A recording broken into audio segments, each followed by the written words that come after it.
क्या आपने कभी सोचा है कि ये जो लिबरल्स, एक्टिविस्ट, पत्रकार और विपक्षी नेता हैं, आखिर ये सभी एक ही भाषा क्यों बोलते हैं? चाहे कोई चुनाव हो, कोई इंफ्रास्ट्रक्चर प्रोजेक्ट हो, सेना की स्ट्राइक हो या फिर मोदी सरकार का कोई भी बड़ा फैसला, ये सारे लोग हमेशा सरकार के खिलाफ क्यों खड़े हो जाते हैं? इसका जवाब बड़ा सिंपल है। नाम याद रखिए, जॉर्ज सोरोस, एक ऐसा अरबपति जो पूरी दुनिया में राष्ट्रवादी सरकारों को गिराने के लिए पैसे बहाता है। भारत में उसके लिए सबसे बड़ा रोड़ा है नरेंद्र मोदी, क्योंकि मोदी जी ने विकसित भारत बनाने का जो अभियान छेड़ा है, उससे इन विदेशी ताकतों के मंसूबे ध्वस्त हो रहे हैं। रिपोर्टों में यह भी दावा किया गया है कि इसे रोकने के लिए फंडिंग पानी की तरह बहाई जा रही है। इसमें कोई इक्का दुक्का लोग नहीं है, बल्कि एक पूरा नेक्सस है। हाल ही में इसका खुलासा हुआ जब अमेरिका में ट्रंप ने भारत विरोधी और दुनिया भर में तख्ता पलट करने वाले डीप स्टेट को फंडिंग देने के आधार पर USAID नामक संस्था की दुकानदारी पूरी तरह बंद कर दी। इस पर लगभग 100 देशों में काम करने वाली इंटरन्यूज नेटवर्क नाम की एक अमेरिकन मीडिया सपोर्ट NGO को फंडिंग देने का आरोप है।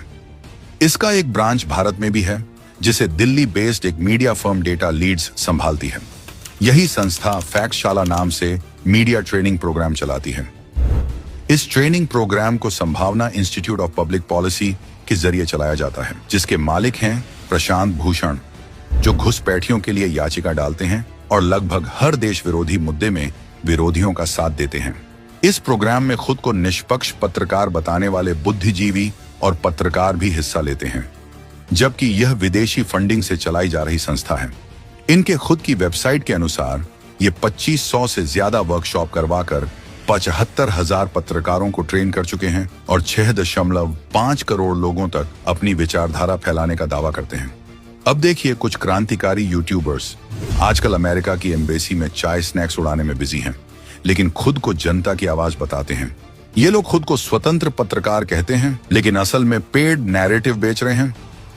लद्दाख में इंफ्रास्ट्रक्चर बने तो चीन को दिक्कत होती है, लेकिन संयोग देखिए, सोनम वांगचुक जैसे लोग भी क्लाइमेट शुभचिंतक का मुखौटा पहनकर विरोध करने आ जाते हैं।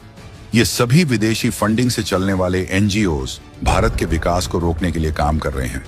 विपक्ष के बड़े बड़े नेता चीन की तारीफ करते नहीं थकते और अमेरिका में जाकर भारत को बदनाम करते हैं। याद है जब राहुल गांधी ने कहा था कि चीन तो शांति प्रिय देश है और अमेरिका जाकर भारत में लोकतंत्र बचाने की भीख मांग रहे थे?